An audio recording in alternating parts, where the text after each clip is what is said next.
This video is to show you how to verify your account so you can get the blue this blue tick on your profile. As you can see, this looks more professional. As you can see, it shows as verified. In contrast, if you look at these, they don't have a profile picture and they're not verified yet. So this is David Finley. He's not verified yet.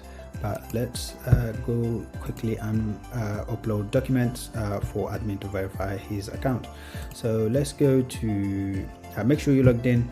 Go to your dashboard, click on your profile and go to my info, and then click on document list and add provided documents. So if you are self-employed company or freelancer, just add the type of documents you want to add.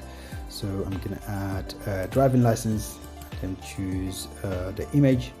So if you go to documents, you can choose the document here, driving license, and click save.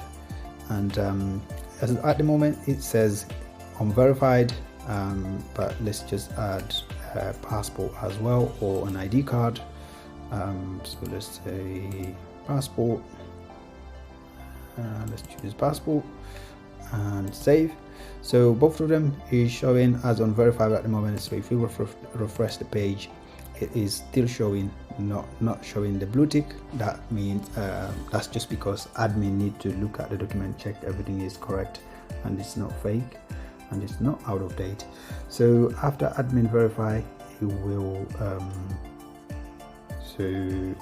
so let's say admin has now verified your account. So if you refresh the page, you can see the blue tick has appeared, and if you click on it, it looks more professional and more trustworthy as well.